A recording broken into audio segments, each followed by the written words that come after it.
Hi friends, welcome to வின்வினி kitchen. எல்லாருக்கும் வணக்கம். இந்த ரெசிபி யாருக்காகன்னு கேட்டிங்கன்னா, பிரேமி சுந்தர் ராஜன்ட்டு ஒருத்தர் கேட்டிருந்தாங்க நம்ம யூடியூப்பில். அவங்களுக்காக தான் இது. என்ன மிளகாத்தூள் போடுறீங்க நீங்கன்னு கேட்டிருந்தாங்க. அவங்களுக்கோசரம் இது நாங்கள் இது எப்படி செய்கிறதுன்னு அரைச்சி காமிக்க போகிறோம். இது குண்டூர் மிளகா பாருங்கள், இது 2 கிலோ. இது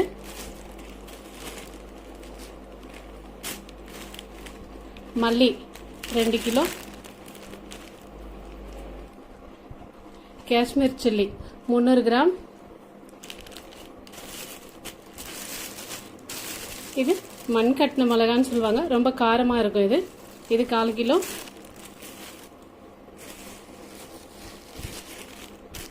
மிளகு 1/4 கிலோ. சீரகம் 1/4 கிலோ. வெந்தயம் 100 கிராம். கருவேப்பிலை நல்லா ஒரு கைப்பிடி எடுத்து வச்சுருக்கோம். இவ்வளோதான். இது எல்லாம் வெயிலில் காய வச்சு ரெடி பண்ணிக்கணும். போய் இந்த மிளகு வறுத்து எடுத்துக்கலாம்.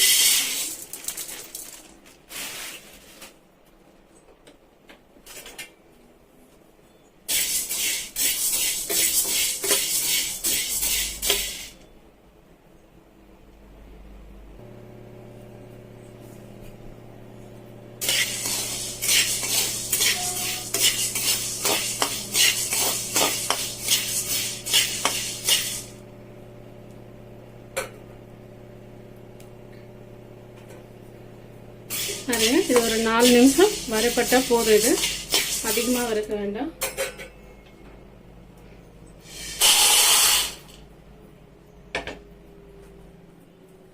வெந்தயமா வறுத்து எடுத்துக்கலாம்.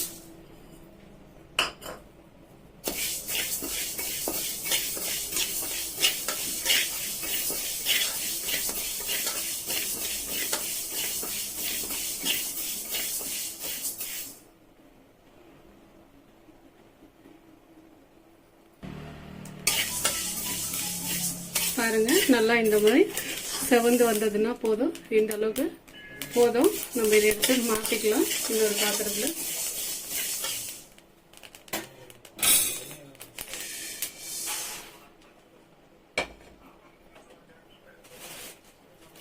சீரகம் சேர்த்துக்கலாம்.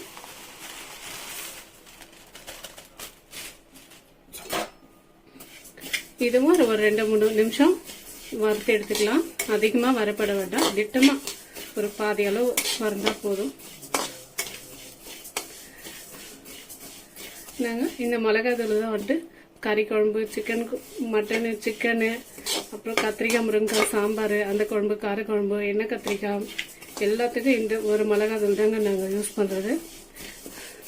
சாம்பாருக்கு தனியாக இல்லை, காரக்குழம்பு தனியாக, மட்டன் சிக்கன் தனியாக அந்த மாதிரிலாம் எதுவும் இல்லைங்க. இது ஒரே தூள் தான் நாங்கள் எல்லாத்துக்கும் யூஸ் பண்ணுவோம், இந்த மிளகாத்தூள்.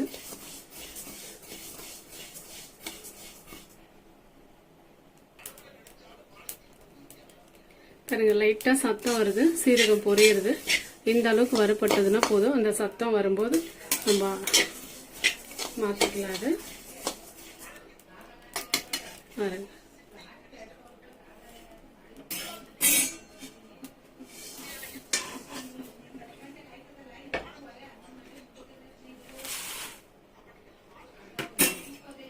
கருவேப்பிலையும் கொஞ்சம் இந்த சூட்லேயே போட்டோம்னா வறுந்துடும். கருவேப்பிலை வந்துட்டு ஏற்கனவே கழுவி சுத்தம் பண்ணி எடுத்து வச்சிருக்கோம்.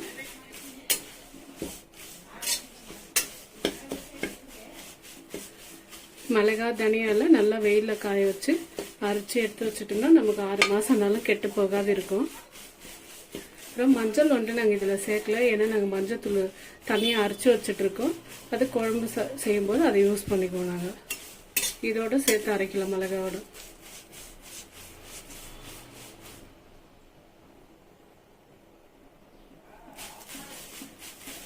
பாருங்க, கருவேப்பிலை இந்த அளவுக்கு வரப்பட்டதுன்னா போதும். நம்ம என்ன வெயிலில் காய வைப்பல, அதனால போதும். இது அடுப்பு அணைச்சிடுவோம். பாருங்க, வெந்தயம், மிளகு, சீரகம் வறுத்து வச்சிருது, கருவேப்பிலைங்க இருக்கு. இந்த வீடியோ பிடிச்சிருந்ததுன்னா லைக் பண்ணுங்கள், ஷேர் பண்ணுங்கள், சப்ஸ்கிரைப் பண்ணுங்கள். ஃப்ரெண்ட்ஸ், இப்போ மிளகு சீரகம் கருவேப்பிலை எல்லாம் வறுத்துட்டோம். நம்ம ஃபஸ்ட்டு மிளகா தனியெல்லாம் காமிச்சிட்டோம் உங்களுக்கு வீடியோவில். இப்போ இந்த மிளகு சீரகம் வறுத்தது எல்லாத்தையும் சேர்த்து அந்த மிளகாவோட சேர்த்து மிஷினில் எடுத்துன்னு போய் மிளகாத்தூள் அரைச்சி எடுத்துகிட்டு வந்துடும் ஃப்ரெண்ட்ஸ்.